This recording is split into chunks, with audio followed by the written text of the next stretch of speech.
I'm really curious how this is gonna turn out because I'm still quite sick and my head is definitely quite mushy. I'm not at 100% at all, but I'm trying to do my best. After 2 days in bed, I just couldn't wait any longer. I finally wanted to finish the review of the Xiaomi Mi Mix 2. Maybe the little bit of slowness in my brain will also help me talk a little bit slow, which some people would definitely prefer. I really don't know. But there is still so much more to talk about the Xiaomi Mi Mix 2 than I did in my first impressions video. And yes, I know, I didn't sound overly impressed of it back then. And I said a few things are still missing. And I gotta say, my overall experience definitely did improve because of a few things. I'm still not overly impressed, but I definitely get all his good sides. But I will definitely also talk about the not so good ones and which ones those are. Yeah, let's just switch. Okay, design. First of all, once again, I have to get into the size, and now I have actually one thing to compare it with that fits a little bit better than some other ones, the Samsung Galaxy Note 8. Why is that so matching?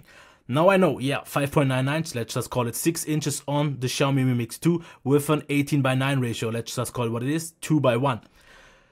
The Note 8 has 18.5:9, but let me just know what you think. Okay.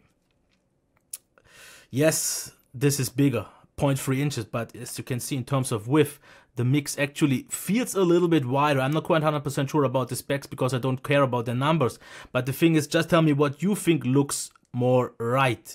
I think this just looks way too long. And if it would be actually up to me, I would prefer something like that. Because this is a 5.5 inch, yes, 16:9, with also pretty much the same width. This is, by the way, the Blueboo S1.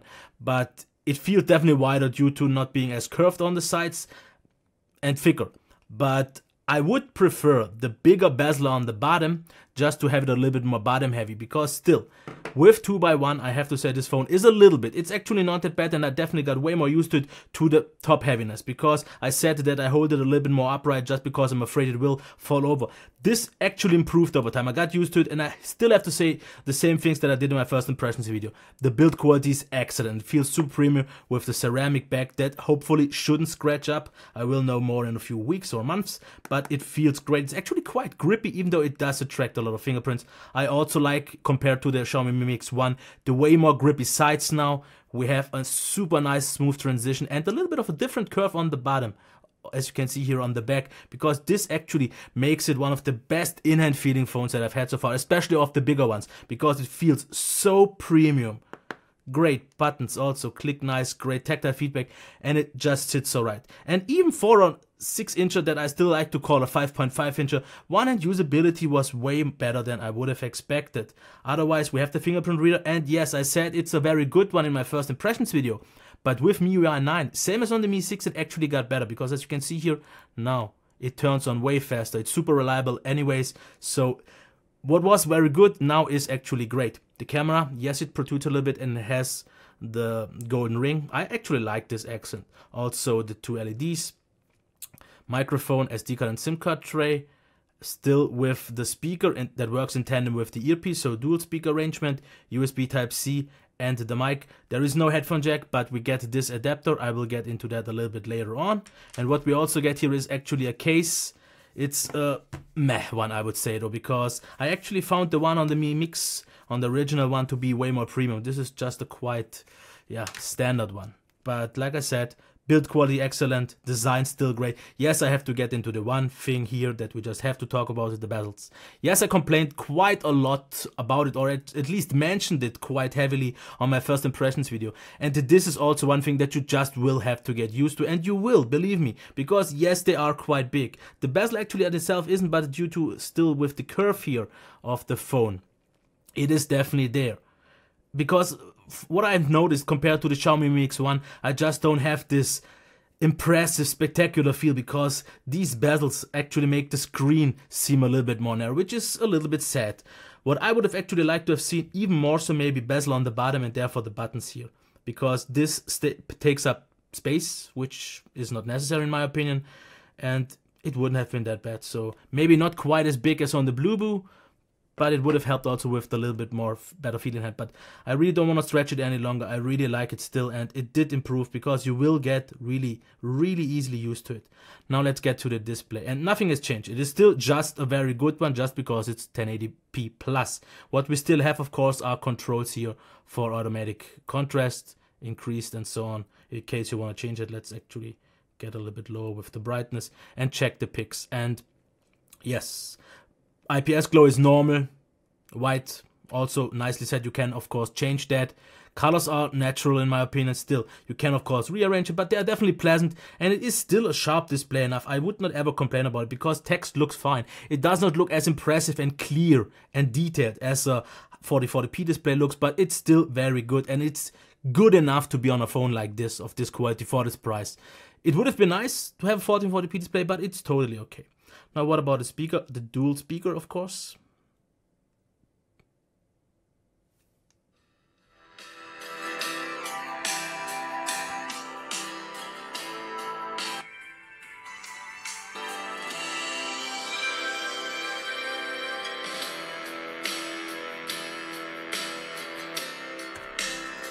Now, one thing that I've noticed compared to the Xiaomi Mi 6 is the following.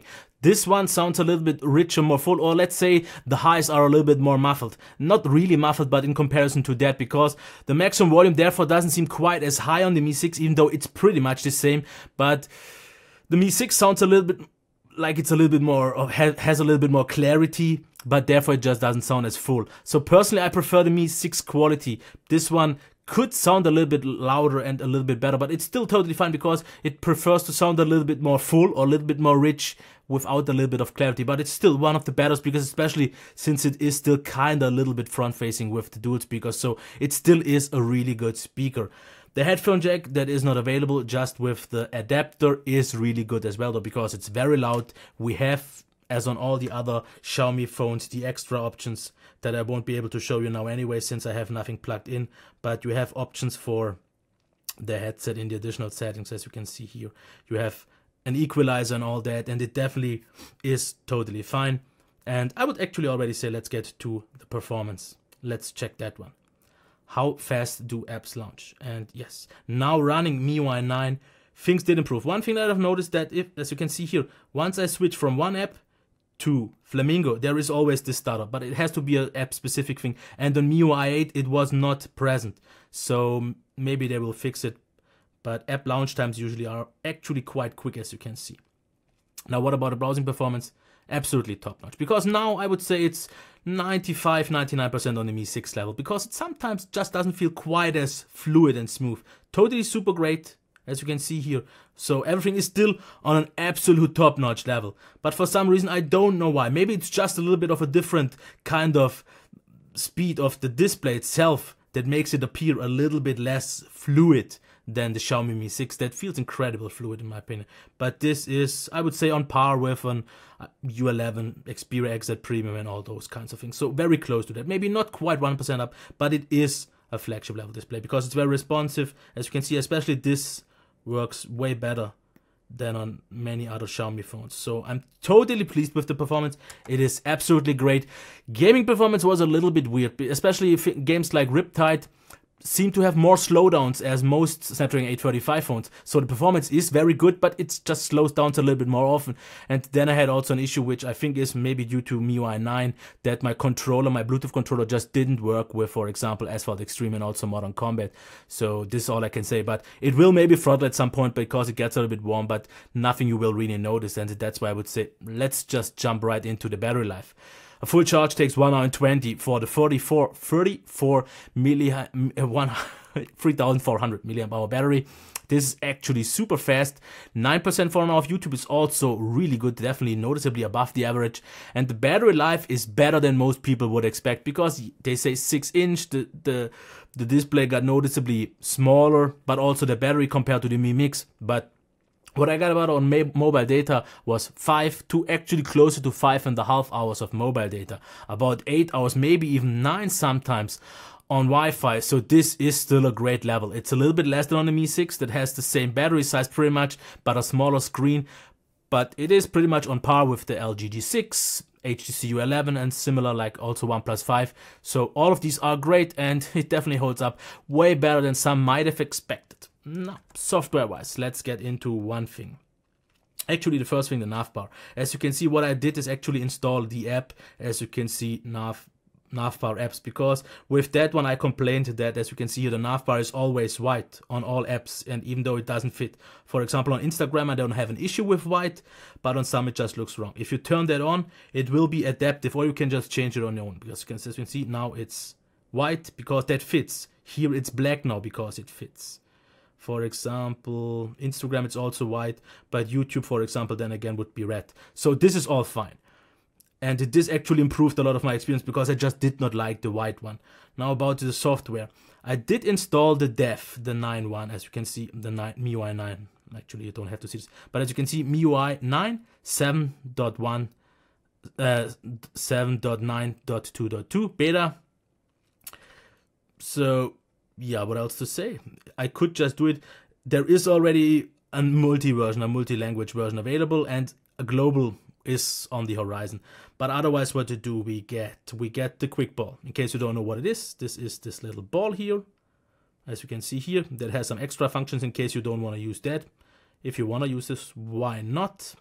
Then, of course, buttons and gestures, you can rearrange it. What I actually like is, for example, we have the option for a double tap the power button to turn on the flash, which is actually quite handy. Yes, I like that.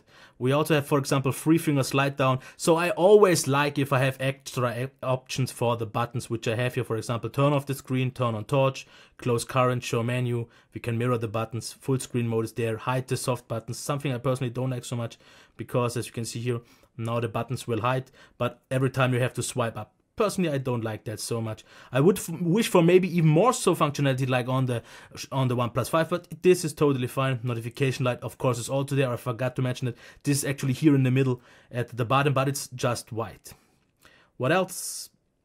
Headphone effects, I already said. One-handed mode, of course, is there in case you want to use that here with the swipe. I didn't even turn that on, as you can see here, in case you want to use that. And I'm starting to get a little bit okay. What else? Display, I talked about that. Notification bar, the specific option. So I don't want to drag this any further. What MIUI 9 did improve over 8 is the following. The fingerprint reader got faster. The whole system, same as on the Mi 6, already got a little bit more fluid. It feels a little bit more lightweight, a little bit smoother. This is significant for me. It is noticeable because it makes a better experience. It's not bounce and whatever else better, but it makes at least a noticeable difference. I see it, I like it, and I prefer it. Otherwise, we get now actually one thing. No, I need to get into that. What I really like about this is for the split screen mode, because what this one actually allows me to, which is something that I did not see on other apps or other systems, is the following. If I use YouTube, let's for example start one of my videos just so I don't get flagged. Let's start one, and I just want to show this because usually, as you can see here, you can change that. Let's actually switch, take down the volume. The video, of course, runs, and you have the normal dual screen mode. But if you now get to an app that doesn't allow for multi-screen, like for example, Instagram, as you can hear, the video actually still runs in the background. This still runs. On most systems, I have not seen that. And this actually works also super convenient because if you go into one app, this will actually reappear once again. And if you are in an app that doesn't allow it, it will just switch back. So I definitely think this is actually super convenient because this I actually use quite a lot if I just wanted to listen to a video in the background, but do other things in the meantime. So this is something handy. Updates, we get one on the beta like every week, so we get quite a lot of updates. The bigger version updates will take a little bit of time and you will kinda have to root. I guess if you wait for a few more weeks until the global is available and you buy it on Gearbest or Trading Shenzhen, you will already get it with the global pre-installed. Right now it's the Chinese one. You can update to the dev or something like that if you want to, but otherwise unlocking the bootloader and so on is a little bit more of hassle. But yeah, it makes up for that. Camera. No, let's get into that. Front-facing cam, I would say, is really good. Up so close, as you can see here, this is not quite where it's super sharp, but here, yeah. And I would almost even say it's a very good one because, as you can see, quite good sharpness. Details are okay. Of course, here a little bit of harsh light, but it is absolutely delivering. Where it just didn't quite fully deliver is in sides where the lighting maybe wasn't perfect, because here it gets a little bit darker and sometimes sharpness isn't quite there, it got more blurry. So that's why I will just give it a really good. But otherwise almost a very good. Now video, as you can see here, also really good, because as you can see here from a normal distance it is sharp, it is smooth, okay, maybe not kind of stabilized or something like that, but the quality is absolutely there. And if we go inside, of course, I have to say the microphone is not the very best one. It's okay, but even indoors video is good of the front facing cam, so I can't complain. It is totally fine. Now let's get into low light, here with the flash, without, and I have to say, if you just look at it, there is some grain, but it at least keeps a quite bright picture, and I would say this is also still quite good. No problems at all.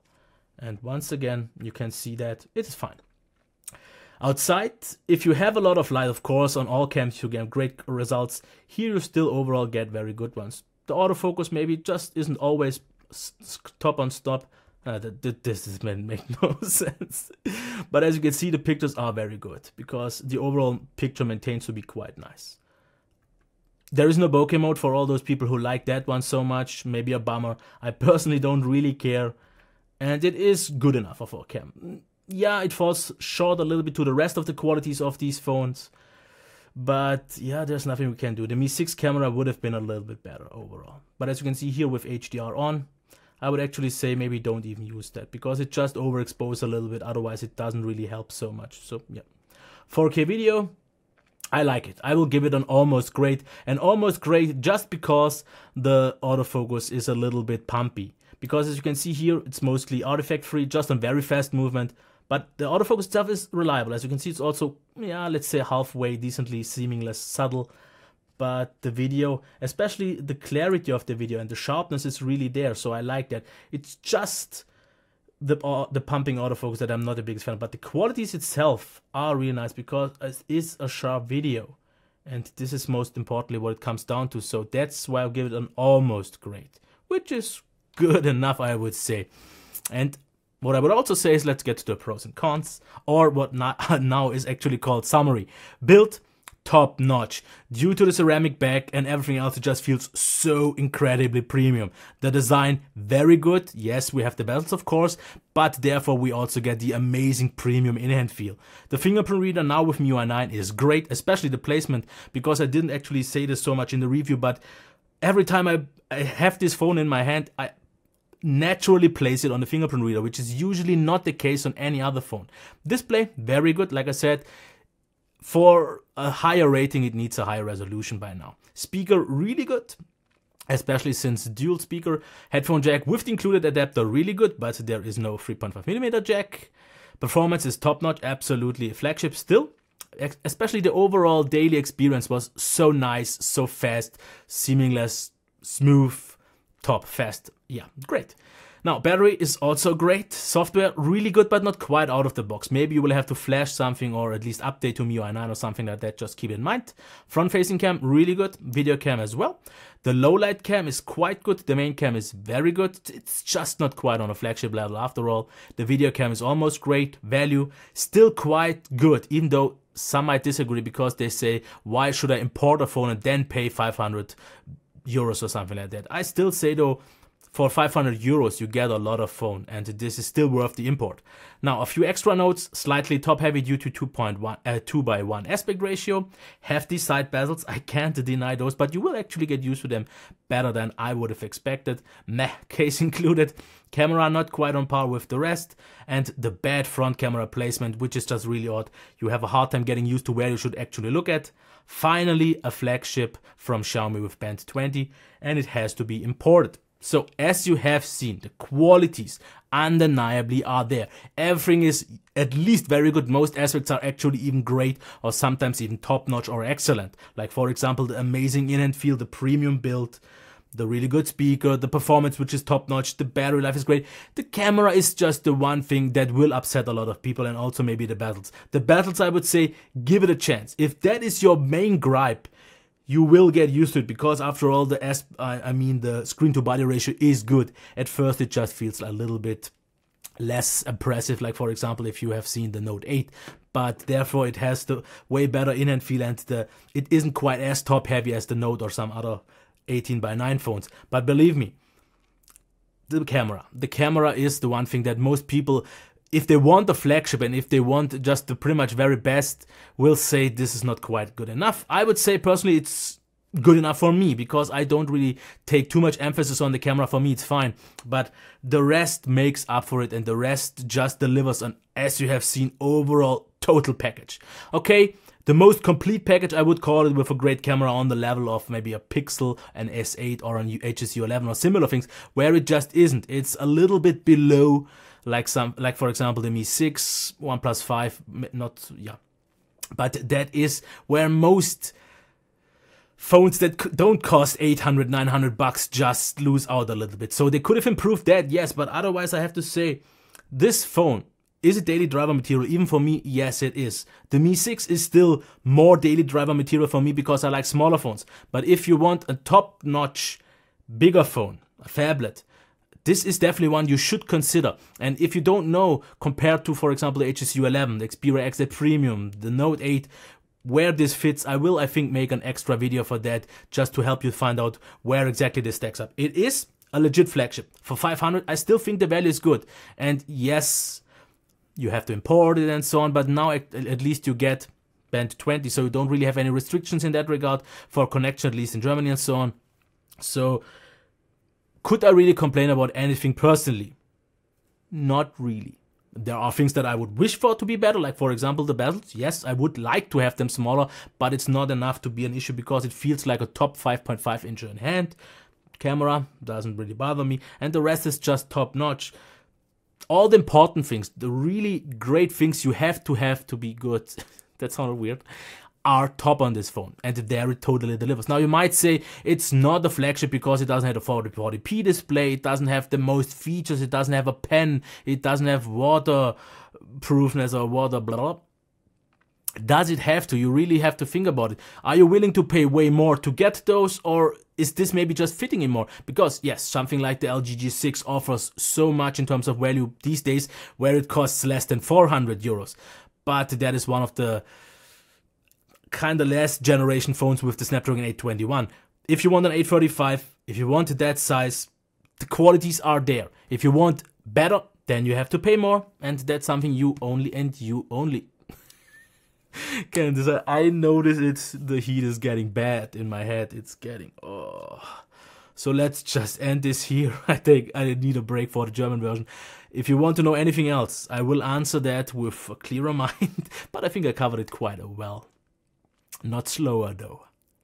If you liked it, thumbs up, subscription. That's it. Until next time, bye.